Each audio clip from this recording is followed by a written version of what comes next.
1465년 경혜공주가 궁궐에 들어섭니다. 옆에는 10살짜리 아들 정미수가 걷고 있었습니다. 7년 만이었습니다. 7년 전 이 궁궐에서 나갈 때는 공주였습니다. 지금은 비구니, 머리가 없었습니다. 이 여자가 왜 다시 이 궁궐에 들어서야 했는지는 조금 뒤에 말하겠습니다. 세조가 앉아 있었습니다. 경혜공주의 동생을 죽인 사람, 남편을 찢어 죽인 사람, 재산을 빼앗고 신분을 빼앗고 이름을 빼앗은 사람, 경혜공주가 그 사람 앞에 무릎을 꿇었습니다. 예종실록의 기록입니다. 세조가 경혜공주를 보고 눈물을 흘렸다고 동생을 죽이고 남편을 찢어 죽이고 모든 것을 빼앗은 사람이 울었습니다. 경혜공주가 울었는지는 기록에 없습니다. 세조는 경혜공주를 15년간 죽이지 않았습니다. 죽이지 않은 것이 자비였을까요? 동생을 죽이고 남편을 찢어 죽이고 모든 것을 빼앗은 사람이 왜 공주만은 살려뒀을까요? 대신 빚을 지게 만들었습니다. 3번 끝나려는 것처럼 보여주고 3번 다 무너뜨렸습니다. 이 자리로부터 15년 전 경혜공주는 세종의 손녀이자 문종의 장녀이자 조선에서 가장 사랑받는 공주였습니다. 경혜공주는 조선 5대 왕 문종의 장녀이고 6대 왕 단종의 친누나입니다. 이 사람이 어떻게 공주에서 비구니가 됐고 왜 원수 앞에 무릎을 꿇어야 했는지 처음부터 따라가 보겠습니다. 1436년 경혜공주가 태어납니다. 아버지는 세자 이향, 훗날의 문종, 어머니는 세자의 후궁 권씨. 태어났을 때 신부는 공주가 아니라 현주였습니다. 후궁의 딸이었으니까요. 그런데 경혜공주 위로 세자빈이 2명이나 쫓겨납니다. 첫 번째 세자빈 휘빈 김씨는 궁녀의 신발을 태워 가루를 만들어 사랑의 묘약으로 쓰려다 들켰고, 두 번째 세자빈 순빈 봉씨는 궁녀와 사랑을 나누다 들켰습니다. 세자빈 둘이 연달아 패출되면서 후궁이던 어머니 권씨가 세자빈으로 올라갑니다. 경혜공주도 현주에서 평창군주로 다른 사람의 추락이 이 아이의 신분을 바꿔놓은 셈이었습니다.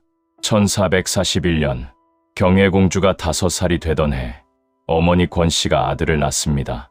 그 아들이 단종이었습니다. 세종은 손자를 보고 기뻐했을까요?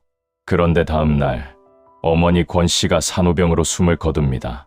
아들을 낳은 지 하루만 기쁨과 죽음이 하루 사이에 겹쳐버린 겁니다. 5살 경혜공주와 태어난 지 하루 된 단종, 남매는 하루 만에 어머니를 잃었습니다. 문종은 이후 왕비를 다시 들이지 않습니다. 조선의 왕 중 왕비 없이 재위한 왕은 문종이 유일했습니다. 어머니를 잃은 남매에게 서로밖에 없었을까요? 아마 그랬을 겁니다.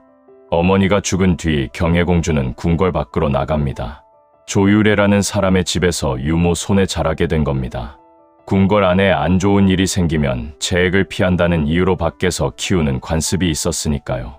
5살에 어머니를 잃고 아버지와도 떨어져 살았습니다. 경혜공주를 키워준 이 사람, 조유래는 나중에 세조에 의해 교수형에 처해집니다.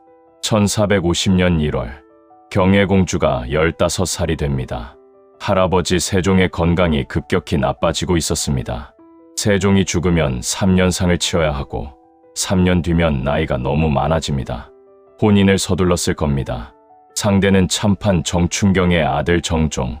이 남편이 11년 뒤 거열형을 당하게 되리라는 건 15살 경혜공주가 알 수 있는 일이 아니었습니다.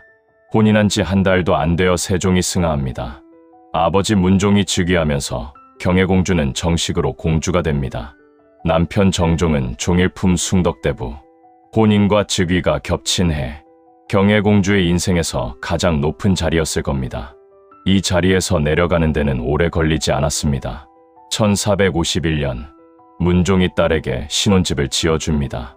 경복궁과 창덕궁 사이 양덕방, 지금의 북촌 일대입니다. 문종은 그곳에 있던 민가 40여 채를 철거하고 공주의 집을 짓습니다. 사원부가 반대했지만 밀어붙였습니다. 거주자 대부분이 고관이라 다른 집에서 살 수 있다. 아버지가 딸을 위해 동네 하나를 밀어버린 겁니다. 왕이 민가 40채를 밀어버리고 딸의 집을 지었습니다. 조선 왕실에서도 이례적인 일이었습니다. 문종이 경혜공주를 얼마나 아꼈는지를 보여주는 기록입니다. 그런데 이 집이 3년 뒤 쿠데타의 현장이 됩니다. 문종은 그때 이미 죽고 없었습니다. 1452년 5월, 문종이 승하합니다. 경혜공주 17살, 할아버지에 이어 아버지까지 잃었습니다. 12살 단종이 즉위합니다. 수렴 청정을 맡을 대왕대비도 없었습니다. 12살 소년이 혼자 왕좌에 앉은 겁니다. 단종은 궁궐보다 누나의 집을 편히 여겼습니다. 향교동의 경혜공주 집을 자주 찾아갔으니까요. 부모를 모두 잃은 남매에게 서로가 유일한 혈육. 단종이 누나 집에서 자는 일이 잦았다는 건 실록에도 나옵니다. 수양대군이 이 점을 노린 겁니다. 1453년 10월 10일 밤, 단종이 경혜공주의 집에서 자고 있었습니다. 그날 밤 수양대군이 김종서를 기습해 살해합니다. 그리고 경혜공주의 집으로 쳐들어옵니다.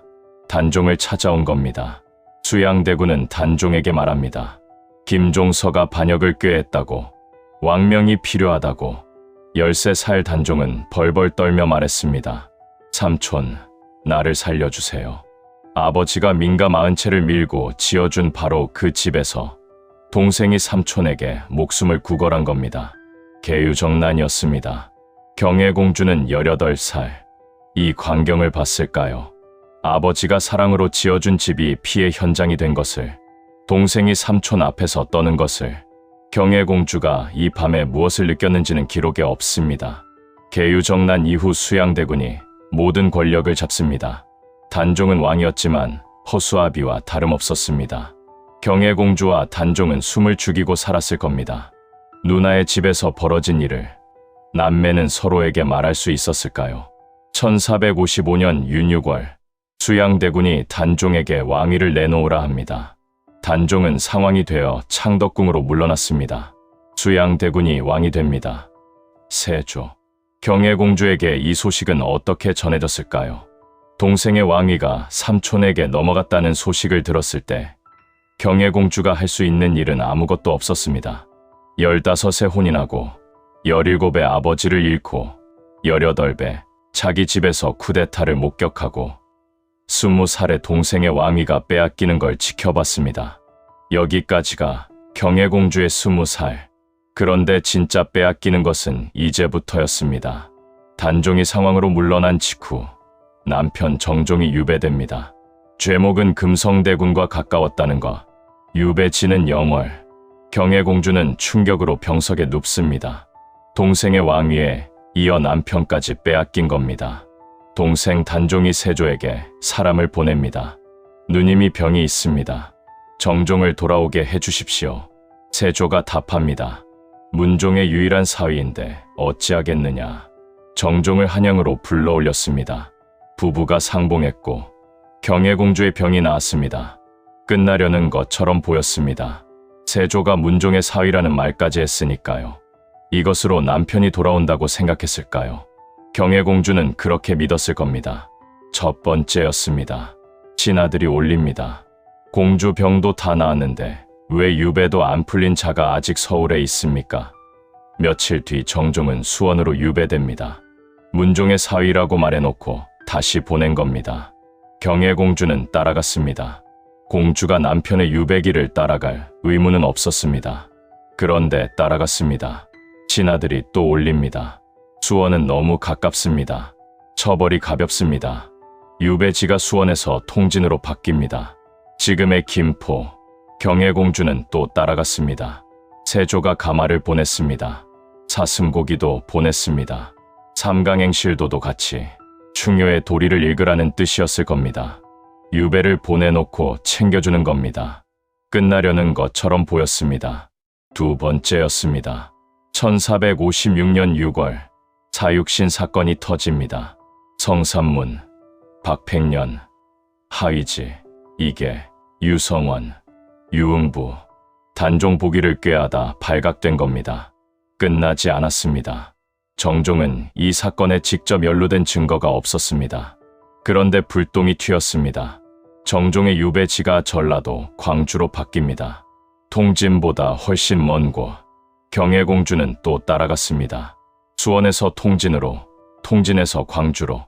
세 번째였습니다. 이때부터 실록의 표기가 바뀝니다. 경혜공주가 아니라 정종의 처라고 적기 시작한 겁니다. 공주라는 이름이 사라졌습니다. 실록이 더 이상 이 사람을 공주라 부르지 않았습니다. 재산이 전부 정몰됩니다. 노비도 쫓겨났습니다. 아버지가 40채를 밀고 지어준 집도, 면포도, 쌀도, 토지도 전부 사라졌습니다. 세종의 손녀이자 문종의 장녀였던 사람이 직접 밥을 짓고 빨래를 해야 하는 처지가 된 겁니다. 유배지의 담이 높아졌습니다. 자물쇠가 밖에서 잠깁니다. 외부인 출입 금지. 경혜공주와 정종은 집 안에 갇혀 세상과 단절된 채 살았을 겁니다. 그 갇힌 유배지에서 1456년 경혜공주가 아들을 낳습니다. 정미수. 경혜공주 21살. 혼인한 지 6년 만에 첫 아이. 계유정난, 유배, 재산 정몰. 전부 겪는 동안 아이를 생각할 겨를이 없었던 부부에게 찾아온 아이였습니다. 1457년 6월, 단종이 노상군으로 강등됩니다. 영월로 유배, 경혜공주의 유일한 혈육이 쫓겨나는 겁니다. 경혜공주는 전라도 광주에 있었습니다. 동생이 끌려가는 걸 볼 수도 없었습니다. 1457년 10월, 단종이 영월에서 죽습니다. 17살, 같은 달 송현수가 교영에 처해지고 금성대군이 사사됩니다. 경혜공주는 광주 유배지에서 이 소식을 전해 들었을까요? 5살 때 어머니를 잃고 17의 아버지를 잃고 22살의 동생까지 남은 혈육이 없었습니다. 11월, 세조가 명합니다. 단종, 정종, 금성대군의 자손을 종친해서 삭제하라. 호적에서 지워버린 겁니다.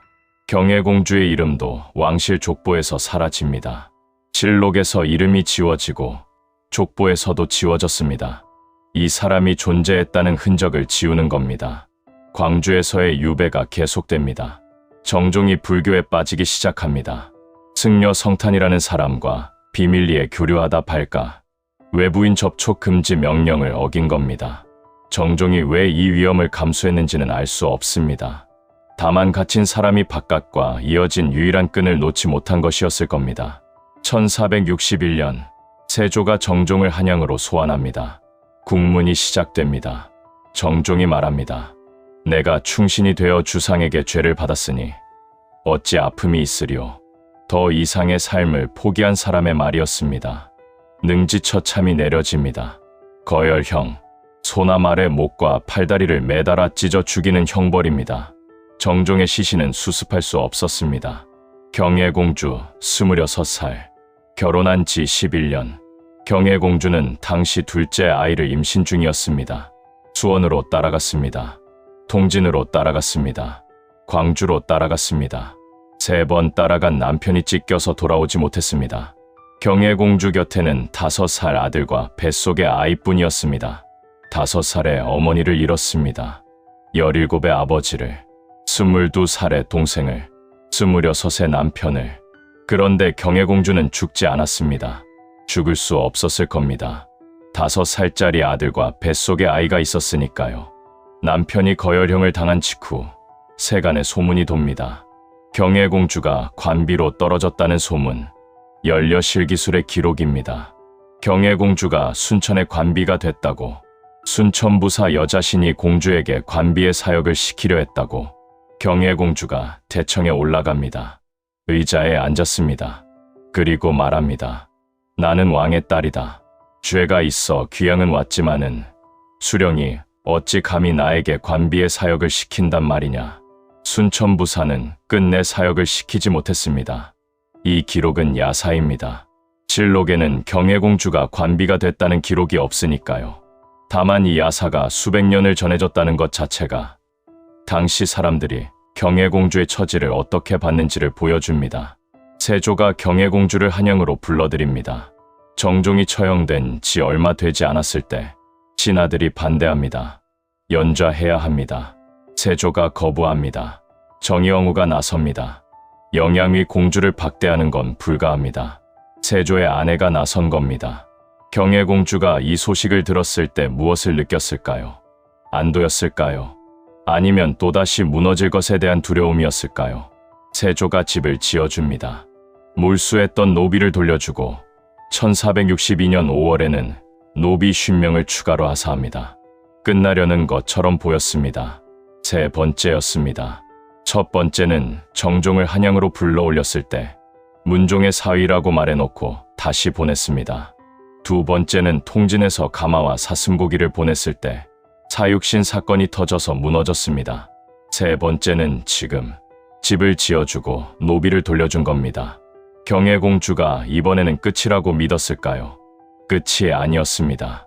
세조가 돌려준 것에는 값이 있었습니다. 동생을 죽이고 남편을 찢어 죽이고 모든 것을 빼앗은 사람이 집을 지어주고 노비를 돌려준 겁니다. 경혜공주가 이것을 받아야 했습니다. 거부할 수 없었을 테니까요. 5살 아들과 갓 태어난 딸이 있었으니까요. 경혜공주가 선택을 합니다. 둘째 딸을 낳은 뒤 머리를 깎았습니다. 비군이 27살이었습니다. 그리고 아들 정미수와 딸을 정영우에게 맡깁니다. 세조의 아내, 동생을 죽인 삼촌의 아내에게, 남편을 찢어 죽인 사람의 아내에게 자식을 맡긴 겁니다. 왜 원수의 아내에게 자식을 맡겼을까요? 다른 선택지가 없었습니다. 어머니는 죽었고, 아버지는 죽었고, 동생은 죽었고, 남편은 찢겨 죽었고, 양아버지 조유래는 교수형을 당했습니다. 자식을 맡길 곳은 왕실뿐, 왕실에서 자식을 지켜줄 수 있는 사람은 왕비뿐이었습니다. 정의왕후가 받아들입니다. 정미수를 궁궐에서 키웁니다. 훗날 성종이 되는 자을상군과 함께 경혜공주의 아들이 세조의 손자와 나란히 자란 셈이었습니다. 원수의 손자와 원수의 피해자의 아들이 같은 지붕 아래에서 밥을 먹은 겁니다. 경혜공주는 절로 들어갑니다. 어느 절이었는지는 알 길이 없습니다. 아이들을 원수의 집에 보내고 자신은 머리를 깎고 절에 들어간 27살의 여자. 경혜공주가 절 문을 들어서면서 무엇을 느꼈는지는 남아있지 않습니다. 세조는 기회가 있을 때마다 경혜공주에게 노비와 재산을 하사합니다. 빼앗은 뒤에 돌려주고 돌려준 뒤에 더 얹어주는 겁니다. 경혜공주는 그때마다 고개를 숙여야 했을 겁니다. 감사하다고. 비구니가 된 이유를 실록은 설명하지 않습니다. 다만 추측할 수는 있습니다. 자식을 위해서는 세조의 도움을 받아야 했을 겁니다. 그런데 세조를 만나는 건 죽기보다 싫었을 테니까요. 자식은 보내되 자신은 가지 않는 방법. 그것이 절이었을지도 모릅니다. 그렇게 7년이 지납니다. 1465년 도입부에서 말한 그 장면. 경혜공주가 10살 아들을 데리고 세조 앞에 무릎을 꿇은 날입니다. 세조가 울었습니다. 7년을 버텨서 이 자리에 왔습니다. 이 자리에서 경혜공주가 느낀 건 감사였을까요? 치욕이었을까요? 세조 11년 1465년 4월 세조가 명합니다. 정종과 경혜공주의 소생에 대해서는 연좌하지 말 것. 이 명령을 예종에게 내리고 이조와 병조의 전지를 내렸다는 기록이 있습니다. 아들 정미수의 미래를 보장하는 문서였습니다. 이 문서를 받아내기 위해 경혜공주가 7년을 기다린 겁니다. 머리를 깎고 자식을 보내고 절에서 7년을 버티고 마침내 원수 앞에 무릎을 꿇어서 받아낸 것. 이 문서 한 장뿐이었습니다. 해주정 시족보에는 이런 야사가 전합니다. 경혜공주가 임신 중이었을 때 세조가 환관에게 명했다고. 딸이면 데려오고 아들이면 죽여라. 정의왕후가 그 환관을 따로 불러 말합니다. 문종의 핏줄이 저 아이뿐이니 아들이어도 데려와라. 임금을 속인 죄는 내가 진다. 아들이 태어납니다. 정의왕후가 여자 옷을 입혀 궁에서 키웁니다. 어느 날 세조가 그 아이를 보고 남자아이 같다 합니다. 왕후가 사실대로 고했습니다. 세조가 아이를 무릎에 올려놓고 눈물을 흘리며 이름을 지어줬다더군요. 미수, 오래 살라는 뜻이었습니다. 이것은 야사입니다. 실록과 맞지 않는 부분이 있으니까요.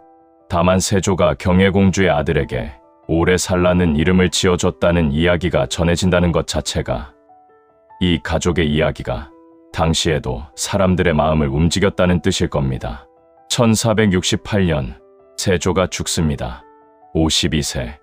말년에 심한 악몽과 불면증, 피부병에 시달렸다고 합니다. 경혜공주 33살. 계유정남부터 세조의 죽음까지 15년이었습니다. 15년 동안 경혜공주의 모든 것을 빼앗고 돌려주고 다시 빼앗은 사람이 죽은 겁니다. 세조가 죽은 뒤 예종이 즉위합니다. 예종은 몰수됐다가 돌려받지 못한 경혜공주의 보물을 돌려줍니다. 정미수를 종친의 예로 서용하도록 하고 녹봉도 지아비가 죽은 공주의 예에 맞춰 지급합니다. 경혜공주가 이 소식을 어디서 들었는지는 알 수 없습니다. 절에서였을 겁니다. 친아들이 반발합니다. 역적의 아들에게 무슨 벼슬입니까? 정의왕후가 막습니다. 세조의 유교다. 경혜공주가 7년을 버텨서 받아낸 문서 한 장이 세조가 죽은 뒤에도 아들의 방패가 된 겁니다. 세조가 죽은 뒤에도 경혜공주는 5년을 더 살았습니다. 15년 동안 빼앗기고 쫓겨나고 꿇고 깎고 보내고 버틴 몸 이미 망가져 있었습니다. 성종실록의 기록입니다. 아들 정미수는 나이 16세로 공주가 병이 위독해지면 약을 반드시 먼저 맛보았고 옷은 띠를 풀지 않았으며 똥을 맛보기까지 하면서 병을 보살폈다. 16살 아들이 어머니의 똥을 맛보며 병을 간호한 겁니다. 경혜공주가 7년을 버텨서 지킨 아이가 이번에는 어머니를 지키려 한 겁니다. 1473년 12월 27일 경혜공주가 종이 한 장을 꺼냅니다. 죽기 3일 전이었습니다.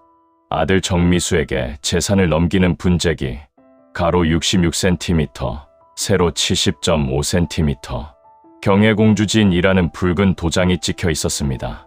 칠록이 지은 이름이었습니다. 칠록은 경혜공주를 정종의 처라고 적었습니다. 공주라는 이름을 지워버린 겁니다. 그런데 경혜공주가 죽기 3일 전에 직접 도장을 찍습니다. 경혜공주 지인, 칠록이 지은 이름을 경혜공주가 스스로 찍어서 남긴 겁니다. 분재기에 경혜공주가 직접 쓴 문장이 남아 있습니다. 내가 불행히 병이 들어 유일한 아들인 미수가 아직 혼인도 못했는데 지금 호련히 목숨이 경각에 달렸다. 노비는 갑작스러운 사이에 낱낱이 기록해 줄 겨를이 없어 먼저 정선방에 하사받은 집과 통진에 있는 전답을 준다. 통진, 경혜공주가 남편을 따라 유배 갔던 그 통진의 전답이었습니다. 가장 힘들었던 시절의 땅을 아들에게 남긴 겁니다. 수원에서 통진으로, 통진에서 광주로 따라갔던 그 길 위의 땅이었습니다. 분재기의 마지막 문장입니다. 내가 죽은 뒤 사당을 세워 제사 지내고 자손에게 전하며 오래 지니고 살아줄 것. 오래 지니고 살아달라. 38년을 빼앗기며 살아온 사람이 마지막에 남긴 말이 이것뿐이었습니다.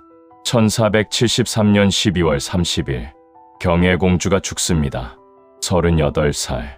성종실록은 이렇게 기록합니다. 경혜공주가 졸하였다. 한 줄이었습니다. 숫자로 정리합니다. 5세에 어머니를 잃었습니다. 15세에 혼인했습니다. 17세에 아버지를 잃었습니다. 18세에 자기 집에서 쿠데타를 목격했습니다. 20세에 남편이 유배됐습니다. 21세에 유배지에서 아들을 낳았습니다. 22세에 동생이 죽었습니다. 26세에 남편이 찢겨 죽었습니다. 27세에 머리를 깎았습니다. 30세에 원수 앞에 무릎을 꿇었습니다. 38세에 죽었습니다. 경혜공주가 스스로 선택한 것이 이 목록에 있을까요? 어머니의 죽음도, 아버지의 죽음도, 쿠데타도, 유배도, 동생의 죽음도, 남편의 거열형도 경혜공주가 선택한 게 아니었습니다. 경혜공주가 선택한 건 두 가지뿐. 남편을 따라간 것, 그리고 자식을 위해 원수 앞에 무릎 꿇은 것. 세조는 경혜공주를 15년간 죽이지 않았습니다. 대신 빚을 지게 만들었습니다.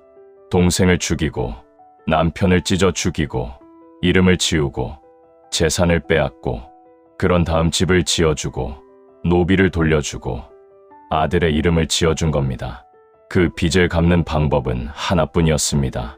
원수 앞에 무릎 꿇는 것. 세조가 경혜공주를 보고 울었다는 기록을 다시 봅니다. 예종실록에 남아있는 그 눈물. 동생을 죽인 사람이 누나를 보고 울었습니다. 남편을 찢어 죽인 사람이 그 아내 앞에서 울었습니다. 이 눈물이 진짜였는지는 알 길이 없습니다. 다만 경혜공주가 그 눈물 앞에서 고개를 숙이고 있었다는 건 확실합니다. 경기도 고양시 덕양구 대자동 건자산 자락에 경혜공주의 묘가 있습니다. 묘가 앞면에 조선국 경혜공주지묘라고 새겨져 있습니다. 칠록이 지은 이름이 묘비에는 남아 있었습니다. 뒷면은 심하게 훼손되어 읽을 수 없습니다. 경혜공주 묘 옆에 남편 정종의 자리가 있습니다. 그런데 봉분이 없습니다. 거열형을 당해 시신을 수습하지 못했으니까요. 비석에는 묘가 아니라 제단이라고 써 있습니다. 시신 없는 무덤. 경혜공주는 봉분 있는 무덤에 누워있고 남편은 봉분 없는 제단 옆에 이름만 남아 있습니다. 3번 따라갔던 남편 곁에 결국 돌아온 셈이었습니다. 시신은 없지만 이 묘에는 이정표가 없습니다. 같은 대자동에 있는 성령대군 묘, 최영 장군 묘에는 안내판이 있습니다. 경혜공주 묘는 마을 역사 안내도에도 빠져 있습니다. 낙엽이 덮인 산길을 헤치고 올라가야 합니다. 실록에서 이름이 지워지고 족보에서 지워지고 안내판에서도 빠진 겁니다. 경혜공주의 아들 정미수는 살아남았습니다. 성종 즉위 후 관직에 올라 해평보원군이 됩니다. 경혜공주가 원수 앞에 무릎 꿇어서 받아낸 문서 한 장이 머리를 깎고 절에 들어가면서 지킨 아이가 결국 살아남은 겁니다. 정순왕후는 오래 살아남아 정미수에게 재산을 물려줍니다. 정미수 측에서 정순왕후의 제사를 지냈습니다. 진우이의 아들이 올케의 제사를 지낸 셈이었습니다. 세조가 끊으려 했던 문종의 핏줄이 결국 서로를 지킨 겁니다. 경혜공주가 이것을 알았다면 무엇을 느꼈을까요? 2012년 7월 한국학중앙연구원 장서각의 해주 정씨 대종가의 고문서가 기증됩니다. 그 안에 경혜공주가 죽기 3일 전 아들에게 남긴 분재기가 있었습니다. 가로 66cm의 종이에 붉은 도장이 찍혀 있었습니다. 539년 만에 세상에 나온 겁니다. 칠록이 지운 이름이 종이 위에서 539년을 버텨서 돌아온 겁니다. 세종의 손녀, 문종의 장녀, 단종의 친누나, 정종의 아내, 비군이, 그리고 죽기 3일 전까지 아들 걱정을 한 어머니, 한 사람에게 붙었던 이름들입니다. 이 이름들 사이에 세조라는 사람이 있었습니다. 15년 동안 죽이지 않고 대신 빚을 지게 만든 사람, 그리고 아버지가 민가 40채를 밀고 지어준 그 집이 있었습니다. 쿠데타의 현장이 된 집, 재산 정몰로 빼앗긴 집. 경혜공주의 인생은 그 집에서 꺾였고 그 집 없이 끝났습니다. 지금까지 단종의 누나 경혜공주의 이야기를 따라와 주셨습니다. 오늘 영상도 유익하셨다면 좋아요, 구독 부탁드립니다. 감사합니다.